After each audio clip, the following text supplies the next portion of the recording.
Hola, ¿qué tal? Muy buenos días a todas, todos, todes. Les agradezco mucho que se encuentren el día de hoy acompañándonos. Iniciamos el quinto foro de egresados de Sociología en el marco de la octava jornada de Sociología 2022, Encrucijadas en los Ciencias Sociales, que también es parte de la quinta semana de Ciencias Sociales del Consejo Mexicano de Ciencias Sociales, CONEXO. Un esfuerzo que la doctora Elsa, el doctor Jaime y yo hemos venido buscando y realizando para congregar y conmemorar los esfuerzos de también los estudiantes y docentes que nos han acompañado. El día de hoy justamente tenemos tres trabajos que se presentarán de la licenciada Wendy Rosas, del licenciado José Alberto Ramírez y la licenciada Denise Lares.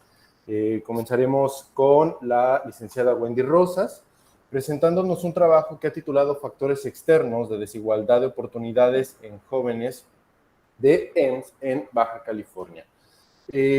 Para fines de diálogo, tendremos como comentarista al estudiante Nayeli Martínez, quien nos hará el favor de generar comentarios, preguntas, aquellas ideas muy puntuales sobre lo que nos presentará la licenciada Wendy. También tendremos un espacio en el que las personas que nos acompañan podrán generar también comentarios y preguntas, solo pidiéndoles que seamos muy puntuales, por favor. Tratemos de que nuestras intervenciones sean muy concretas en el caso de quienes participen preguntando y comentando, por favor, para tener el suficiente tiempo y que no nos consuma, ¿de acuerdo? Entonces, si ustedes sobre la marcha quieren ir preparando algún comentario, pregunta, les pediré por favor que lo hagan lo más puntual.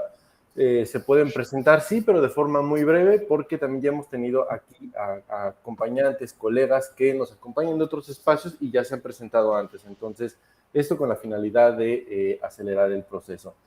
Si no hay alguna aclaración para hacer en este momento, licenciada Wendy, le damos la palabra.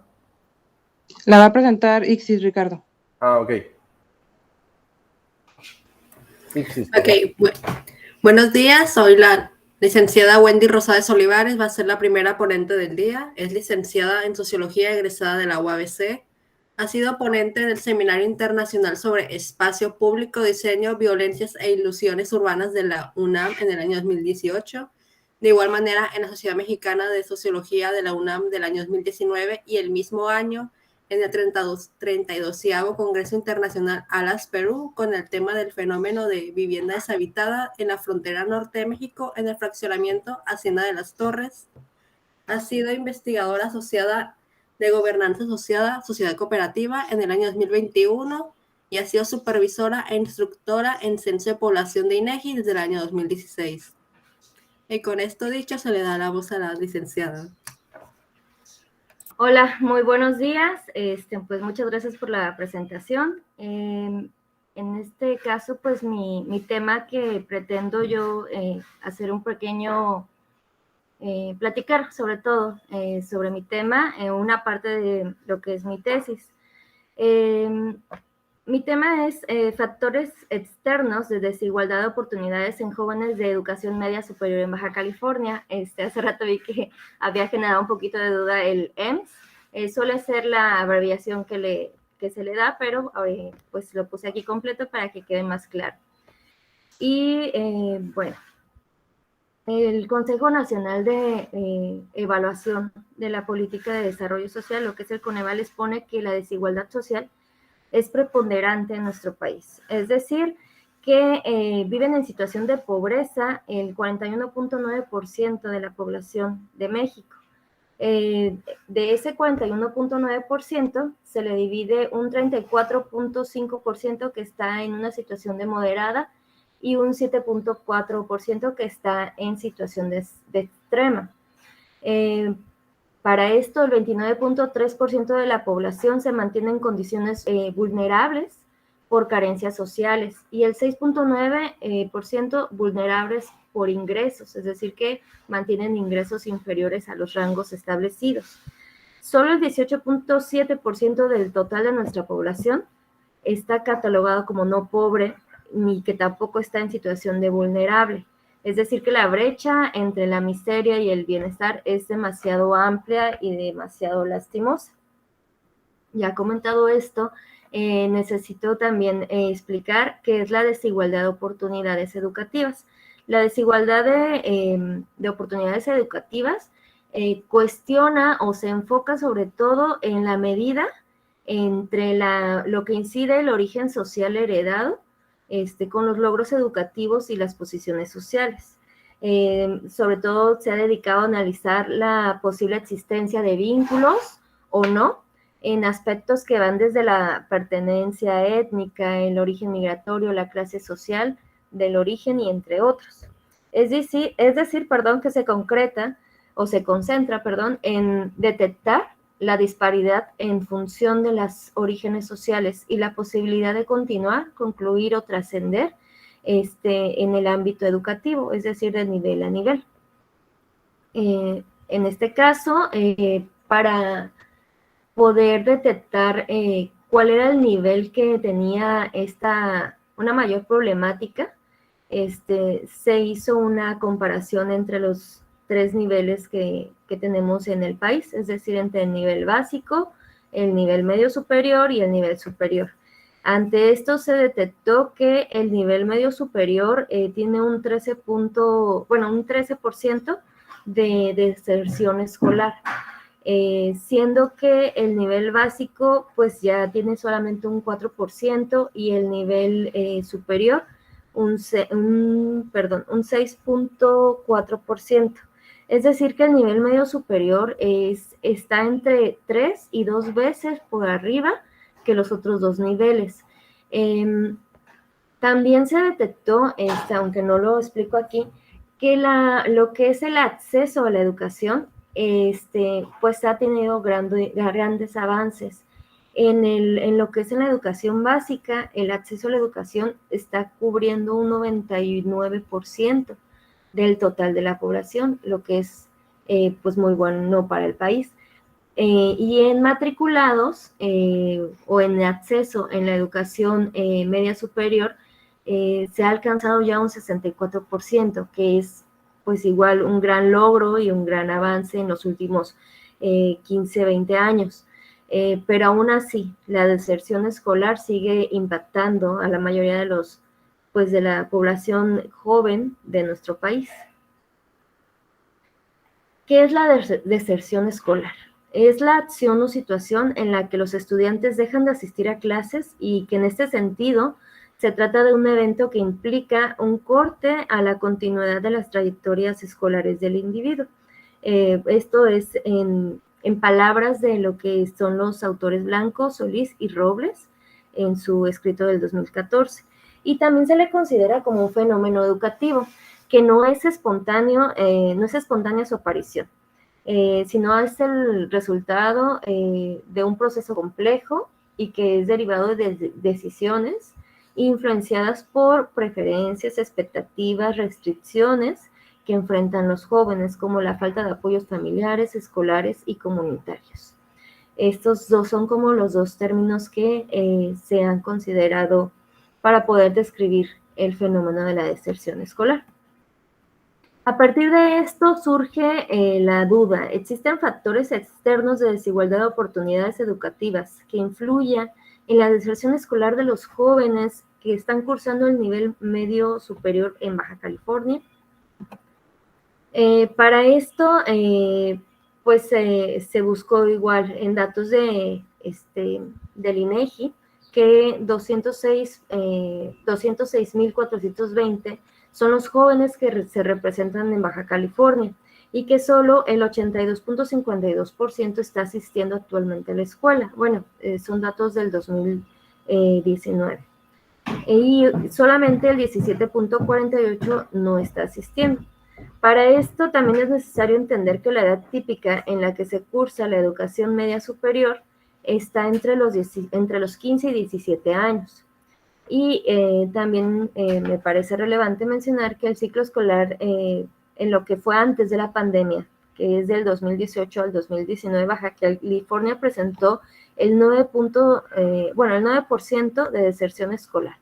agregándose que también el 25.5% de los estudiantes traían un alto nivel de reprobación, lo que representa que en del ciclo escolar 2017 a 2018, el 72.7% estaba en la tasa de... Ay, perdón, me puse nerviosa. En la tasa de matriculados y el 71.9% en el ciclo escolar 2018 y 2019. Ok. Este proyecto surge de un macroproyecto que se nombra Análisis de Riesgos Socioeducativos de Jóvenes en la Educación Media Superior en Baja California, que estuvo coordinado por la doctora Emilia Cristina González Machado. Y se enfocó en 25 planteles que ya tenía detectado la Subsecretaría de Educación Media Superior, lo que sería bueno, se menciona como posgrado e investigación. Detectó que por indicadores de deserción, reprobación y baja eficiencia terminal, tenía focalizados estos 25 planteles. Entonces, digamos que ese fue nuestro punto de partida. Yo me especifiqué en lo que es la desigualdad de oportunidades, pero está muy vinculado a qué es el origen social. Para esto, pues, pongo una pequeña descripción conceptual para explicar que el origen social o herencia social consiste en un condicionamiento que actúa cuando las oportunidades de la vida de las personas son restringidas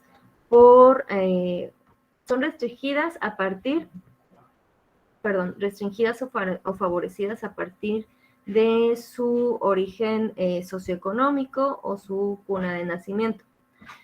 Cuando la herencia social es determinante en la situación socioeconómica de los miembros de una sociedad para lograr acceder a condiciones de bienestar social, y bajo estas condiciones no es posible responsabilizar individualmente a los ciudadanos por ella, digamos que sería la carga de origen social que conlleva pues cada individuo. Es decir, pues a veces se menciona, ¿no?, que si nacemos pobres, pues hay una gran posibilidad de que cuando pues tengamos una vida adulta continuamos siendo pobres, pero no es una condición individual, sino que pues es todo son distintos factores externos que influyen en que se siga manteniendo esa condición. Aunque no es generalizado, tiene una gran influencia. Y bueno, para eso también necesito describir lo que es un poco la pobreza extrema, el rezago social, las creencias sociales y la línea de bienestar mínimo, porque esto fue lo que me llevó la pauta para considerar que fue cuáles iban a ser las variables, más bien, que yo iba a tomar en cuenta para el diseño del instrumento y las preguntas hacia dónde iban a estar focalizadas. La pobreza extrema es cuando se tienen 3 o más carencias de 6 posibles, que dentro del índice de privación social se encuentra por debajo de la línea de bienestar mínimo, ¿no?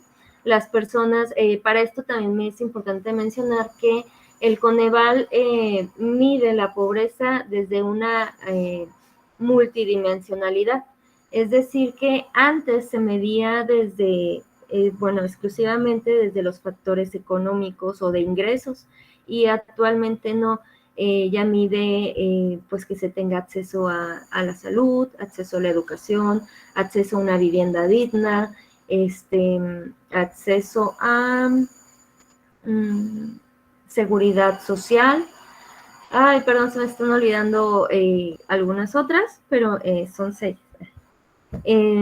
Y bueno, es a partir de ahí que surgen estas preguntas o estas variables que se consideran en el instrumento.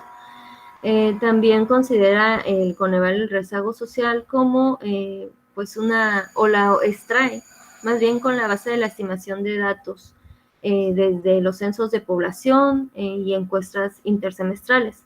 de los cuales incorpora 4 indicadores que son las carencias sociales en educación, el acceso a servicios de salud, el acceso a servicios básicos y calidad en los espacios de vivienda y podríamos decir que en resumen permite generar un indicador agregado a 5 grados, ¿no? Lo que sería muy bajo, bajo, medio, alto y muy alto en rezago social. Baja California está en un nivel muy bajo, ahora sí que de manera general. Pero aún así se intentó saber si es que este era un factor el que estaba afectando aquí en Baja California, porque los jóvenes son parte del grupo vulnerable que tiene considerado también el Coneval, ¿no? Porque están en el umbral entre la independencia y la dependencia de los padres, ¿no? Entonces aún se les sigue considerando como grupo vulnerable. Para esto también quiero mencionar que las carencias sociales miden como que el enfoque de los derechos sociales. Igual, esto es incorporado a partir de la multidimensionalidad de la pobreza en México y los 6 indicadores de carencias sociales que había mencionado anteriormente. Y la línea de bienestar mínimo, esta es la que nos permite identificar a la población que al hacer uso, que aún haciendo uso, perdón, de todo el ingreso que hay en la vivienda y que se le da uso para comprar alimentos, aún así no se podría adquirir lo indispensable para tener una nutrición adecuada. Es decir que aunque se utilice todo el salario de los habitantes de una vivienda, aún así no hay una variedad de alimentos en esta alimentación, ¿no? Tanto para los jóvenes, niños y para la población en general que habita en esas viviendas, ¿no? Y bueno, esto es un poquito lo conceptual. Respecto a lo teórico, yo me apego a lo que sería la teoría de la reproducción y sus mecanismos en los sistemas de enseñanza. Para esto, Bourdieu nos menciona que los sistemas de enseñanza han disimulado las relaciones de fuerza mediante las relaciones simbólicas y que estas relaciones simbólicas ha extendido una autonomía y dependencia relativa hacia las relaciones simbólicas, ¿no? Es decir, que los sistemas de producción logran imponer significaciones de manera cíclica y sin que sea notoria. El origen social o la reproducción social, según la teoría leída, pues influye y la desigualdad de oportunidades influye desde la toma de decisión de que los chicos continúen estudiando hasta en las escuelas de elección en donde ellos van a continuar sus trayectorias escolares. Y bueno, entre las cosas relevantes que se detectaron es que existen 4 planteles que se detectaron dentro de las zonas de atención prioritaria por marginación.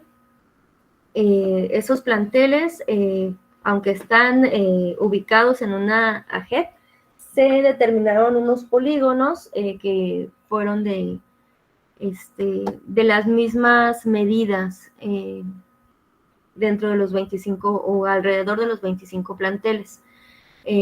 Digamos que fue la forma en que se intentó homogenizar esta metodología.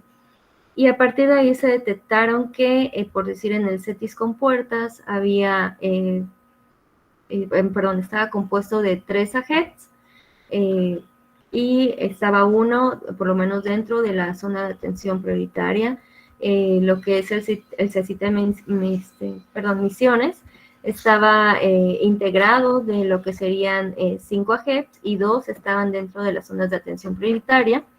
Y lo que sería el CECITE Las Águilas de Tijuana, ese estaba integrado por 4 AGETs y 3 de ellas estaban dentro de las zonas de atención prioritarias, igual por marginación. El COBACH de la mesa en Tijuana y está integrado su polígono, por lo que son 5 AGES y 3 de ellos están igual dentro de las zonas de atención prioritaria. Y bueno, les voy a mostrar otra pantalla. Permítanme.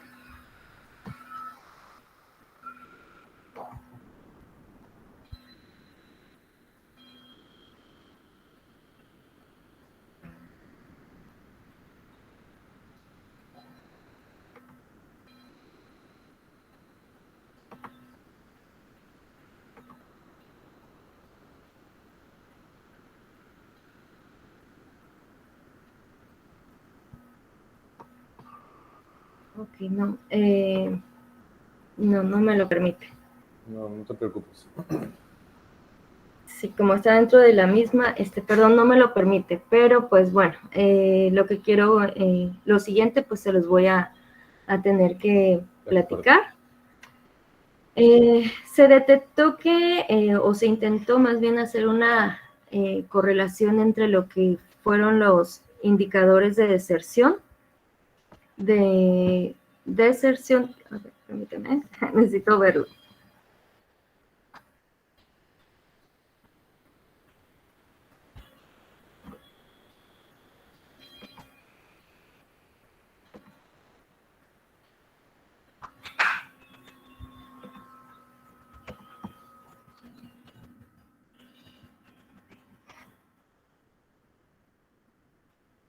Ok, ya, perdón.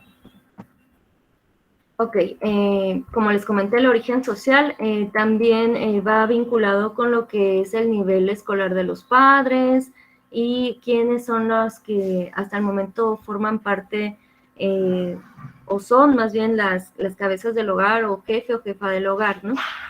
Y su posición en la cuestión de género, si son hombres o si son mujeres, ¿no?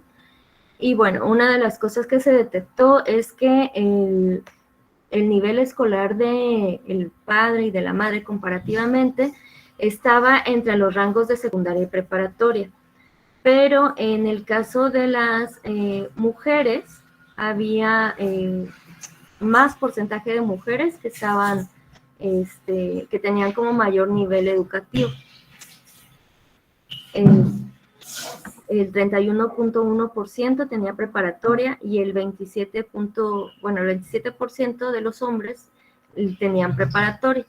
En este caso, los hombres, su nivel más alto educativo era secundaria, pero las mujeres continuaban dedicándose mayoritariamente a las cuestiones del hogar y los hombres continúan siendo la cabeza del hogar. Entonces, pues podría ser un factor relevante porque aunque las mujeres sí ya están accediendo más a niveles un poco más altos de educación, pues aún no están ingresando por completo al mercado laboral. Sigue siendo el hombre el que sigue siendo la cabeza de los hogares y aunque la mujer pueda tener mayor nivel educativo, pues no puede tener acceso a un mayor ingreso del hogar, ¿no? Porque el nivel educativo de los hombres, de los padres, pues es inferior. Otro factor que se checó en lo que es relacionado a lo que es el origen social, perdón,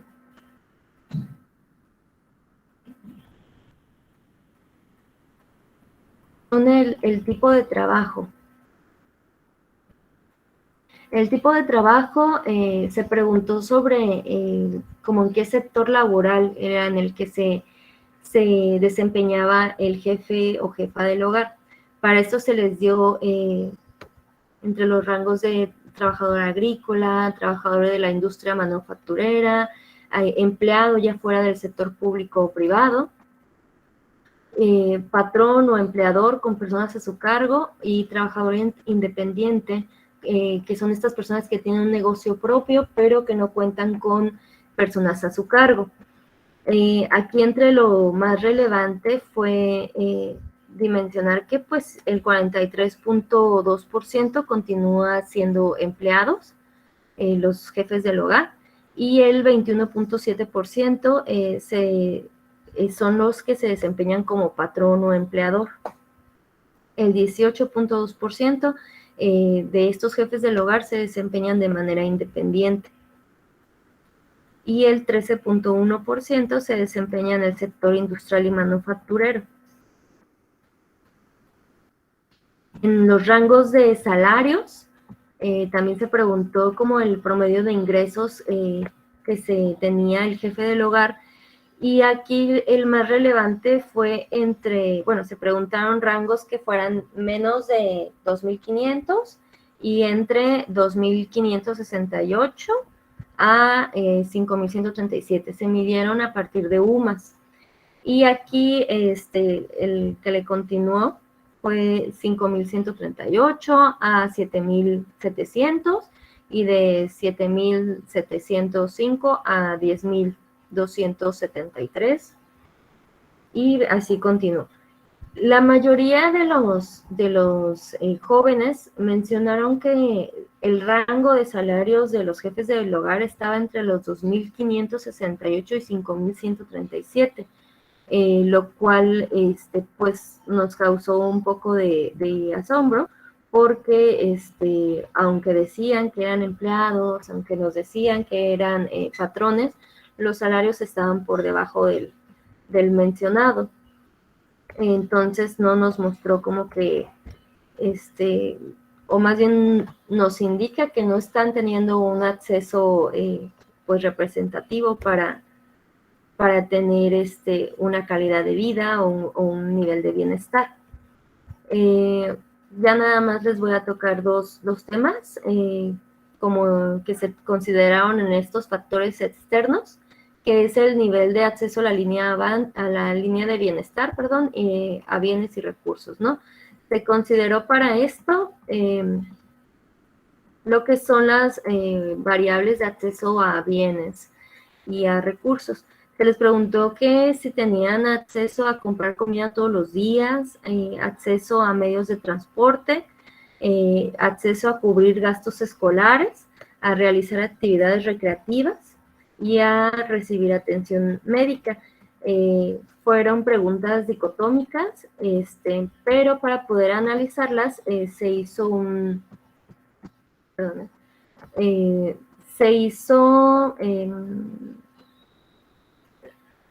se analizaron los datos a partir de percentiles, y se hizo una categorización de esos datos bajo 3 niveles. Lo que sería el nivel 1, un nivel bajo, un nivel 2 que sería medio y un nivel 3 que sería alto, obteniendo la distribución que entre los entrevistados. El 20% nos indicó que tiene un nivel bajo de acceso a estas preguntas que les hicimos. El 42.8% tiene un nivel medio y el 37.2% tiene un nivel alto de acceso. Entonces, aunque no, en su mayoría no nos dijeron que su nivel es bajo, pues aún continúa siendo pues relevante con un 20%. Y lo que es el nivel de acceso a recursos, se preguntó si se contaba con acceso a, recursos como computadora, si en sus viviendas había lavadora, refrigerador, televisión, internet, y si tenían acceso a medios de transporte. Se les volvió a preguntar. Y se hizo la misma análisis de perceptiles, se hizo la misma categorización bajo 3 niveles, y igual nos votó que, aunque en su mayoría los chicos nos dijeron, de los 549 chicos que se entrevistaron, el 87.6% nos indicó que tenían un acceso alto a estos recursos. El 10.9 y el 1.5 nos mencionan que tiene un acceso todavía limitado, ¿no? Que está entre medio y bajo.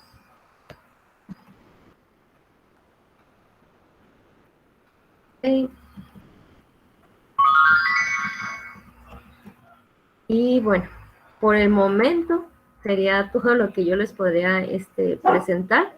en estos momentos. No sé si alguno tiene algo que comentarme. Wendy, te agradecemos mucho. Sí, yo creo que hay varios comentarios. Yo, mientras exponías, hacía apuntes y apuntes. Sin embargo, ¿les parece que primero demos la palabra a nuestra comentarista, al estudiante Nayeli? Y posterior a esto, entonces, Ixis nos puede dar y aperturar la palabra al resto de personas que queremos participar. Nayeli, por favor. Buenos días. Muchas gracias a nuestra compañera Wendy. Pues es un tema muy interesante, ¿no? Ya que nos menciona la gran brecha que existe entre la miseria y el bienestar. De igual manera nos comentaba que pues está muy marcada y es pues de cierta manera muy lastimosa, ¿no? Am, de igual manera, con los gráficos que nos presentó, pues pudimos ver que el nivel medio superior tiene pues un marcado descenso entre los estudiantes que inician y los que logran concluir este nivel escolar. De igual manera, pues con los datos que nos mostró, vemos que el 9% tuvo deserción escolar, mientras que el 25.5% pues estuvo reprobado en el ciclo 2018-2019, como nos comentaba, que fue pues durante la pandemia. Debido a la brecha existente, pues era de esperarse que muchos de los alumnos no pudieran continuar con sus estudios.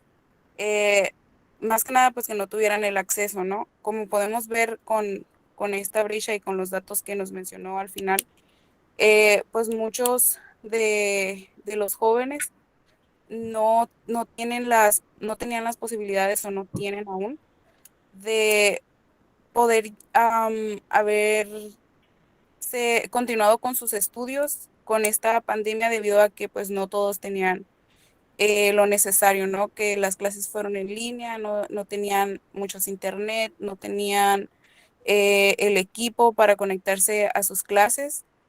Em, y creo que más que nada toda esta deserción existente, supongo que está muy relacionada con esta brecha que existe. Gracias. De acuerdo, Nayeli, muchas gracias. Justo, ¿no? Comentarios bastante pertinentes, pero prefiero que Ixis nos dé la palabra porque si no me voy a poner a hablar y luego ya no me callo. Ixis, por favor. Sí. Bueno, se le da primero la voz al maestro Ricardo para que dé su opinión y luego se le dará la voz a Arlet y si alguien más tiene algún comentario, por favor de levantar la mano para ir en orden y si no pueden usar el micrófono, pueden comentar sus comentarios y preguntas en el chat. Muy bien, te agradezco mucho, Ixis. Wendy, bueno, tu trabajo me parece bastante prudente en tanto que durante los últimos 2 años, 3 yo creo, obedeciendo a tus datos, durante los últimos 3 años hemos visto un incremento de la visibilidad de las vulnerabilidades que tiene los espacios educativos, ¿no? Me parece que no es fortuito que en el nivel medio superior sea donde estos terminan por quebrar la trayectoria educativa de los estudiantes, justamente porque es donde comienza esto que tú denominas como la inmersión a los campos de producción económica. Ahí es donde comienza y ahí es donde truena, ¿no? Termina ese aparente tutela familiar y bueno, vienen todas estas condiciones.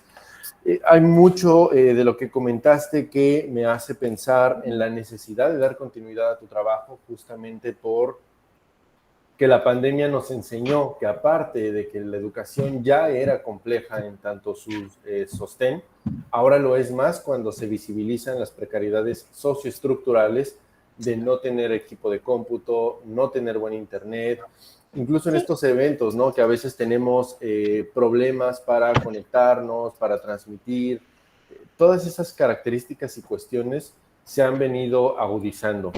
En ese sentido, yo tengo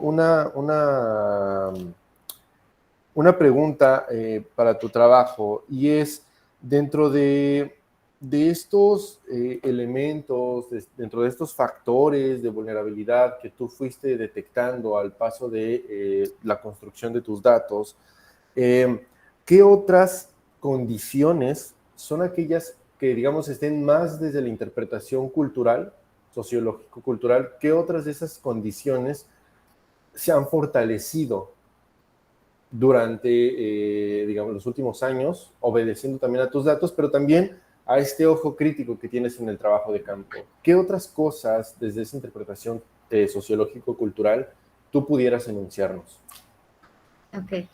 Mira, si te soy muy sincero, mi trabajo fue completamente cuantitativo, pero como tú me comentas, sí, yo tengo mi propia autocrítica.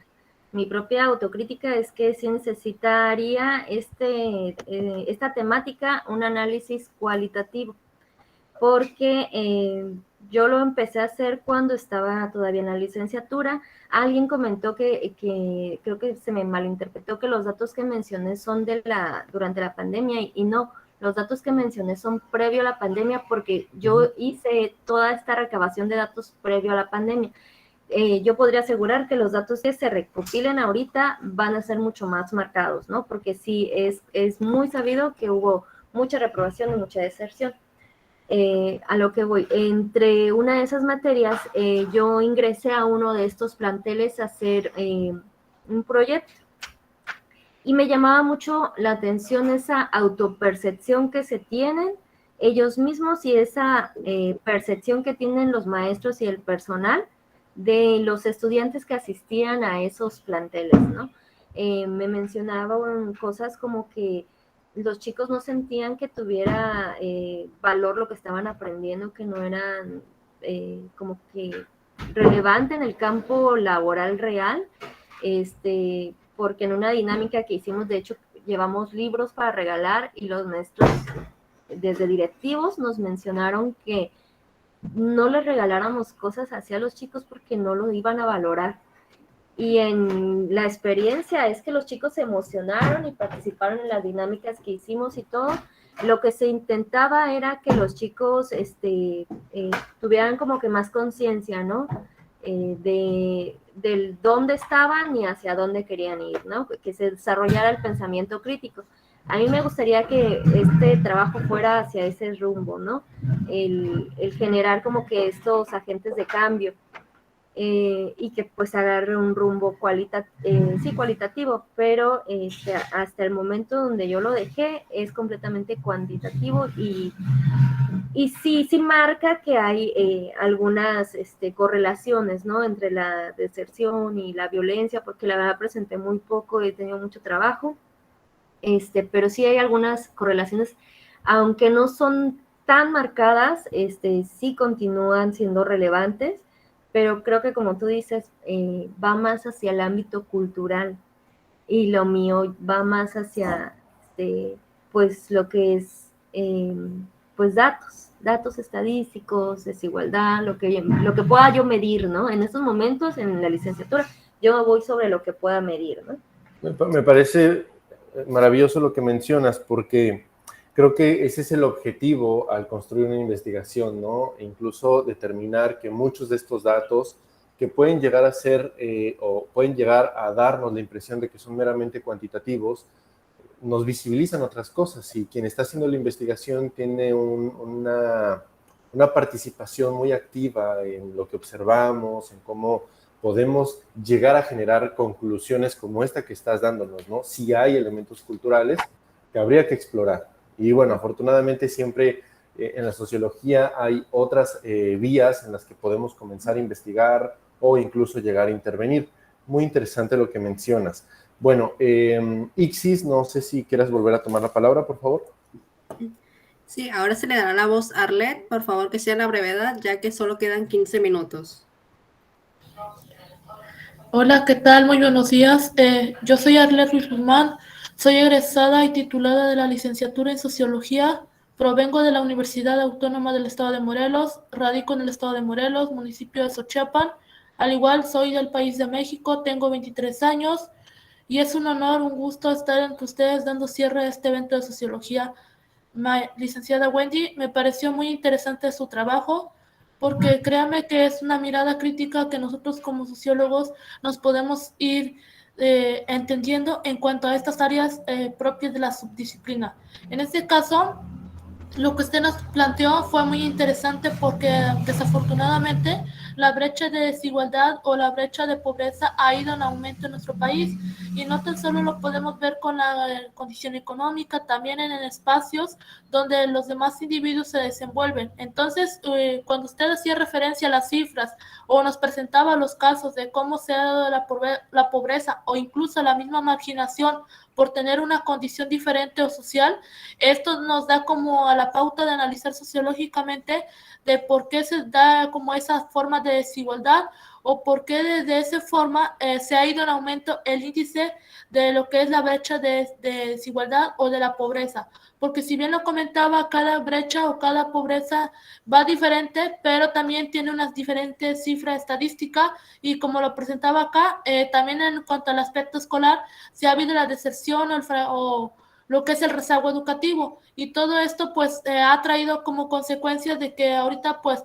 jóvenes ya no pues no terminen como en sí una educación finalizada, sino que al contrario haya como esa repercusión en lo que son sus esferas de actividad académica o incluso de sus propios éxitos escolares. Entonces, lo que comentaba Bourdieu es que se necesita trabajar con las escuelas para que haya un espacio recreativo que permita que más jóvenes puedan seguirse conduciendo del lado del lado positivo hacia la educación, pero también estudiar estas cifras de lo que es la deserción o de lo que es la parte escolar, porque como tal, pues yo también hice una tesis relacionada a la parte escolar de trayectorias, pero en este caso, pues también es importante retomar el aspecto escolar, al igual que el aspecto social en el que nosotros nos desarrollamos, y finalmente estudiar estas cifras de pobreza o cifras de desigualdad como tal, las cuales usted nos ha presentado.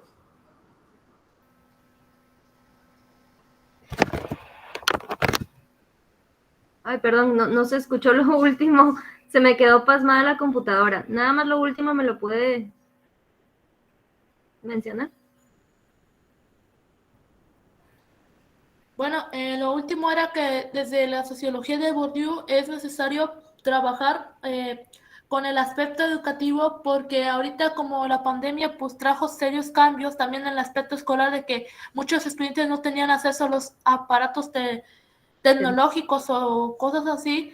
Es necesario que también evaluemos la infraestructura de las escuelas, porque ahorita pues como se ha dado cuenta el sistema educativo ya cambió demasiado, porque ahora también a otros niveles a los alumnos que ahora tienen calificaciones reprobatorias los van a ir pasando como si la calificación pues ahora no les contara tanto. Entonces yo creo que también es necesario hacer un arduo trabajo en la educación para que la educación pueda ir mejorando desde el aspecto básico, pero también desde el aspecto de media superior, porque como tal, y como lo planteaba Bourdieu, la educación es importante para el individuo desde que él aprende desde la casa, pero también en la escuela. Entonces yo creo que también es un trabajo colectivo que nosotros como sociólogos debemos ir entretejiendo socialmente. Sí, muchas gracias. Sí, efectivamente. De hecho, una de las cosas que se detectó es que estos chicos que estaban reprobando ya venían reprobando o tenían ese rezago desde el nivel básico.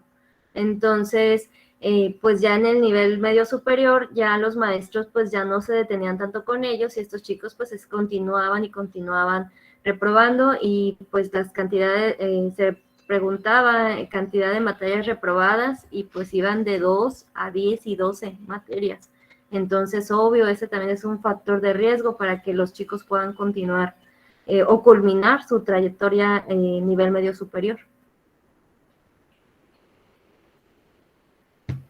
Bueno, y ya para terminar, Desiree nos comenta desde Honduras. Gracias, Wendy, por hablar de esta realidad, que la pandemia solo vino a dar mayor visibilización a una realidad de las deficiencias educativas, no solo en México, sino en todos los países en desarrollo.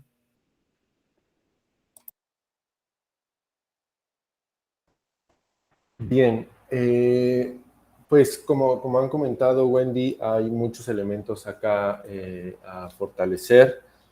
Yo insisto que una de las últimas cosas que dijiste, el ponerte a ti como lo que yo vi, lo que yo pude percatarme, que está más allá de los datos, es algo que hace notar que la formación de ustedes como egresadas, egresados, egresades, tiene mucho potencial, ¿no? Tienen esta capacidad de analizar el mundo social y eso es el objetivo logrado de que cuando sus docentes escuchamos decimos, sí, todo va muy bien, ¿no?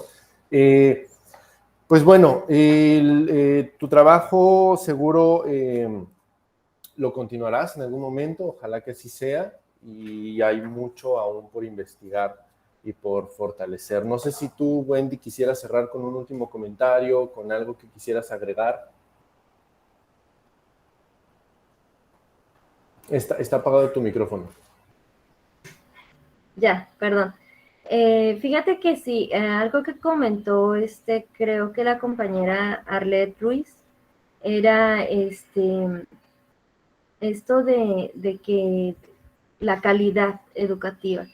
Y creo que sí es muy relevante. De hecho, cuando yo iniciaba en identificar mi tema, me tenía mucho peso esto de la calidad educativa porque pues notaba que era uno de los factores bien importantes de que los chicos en el nivel medio superior pues fueran abandonando porque no tenían las herramientas y habilidades bien desarrolladas, lo que necesitaba ese nivel, ¿no?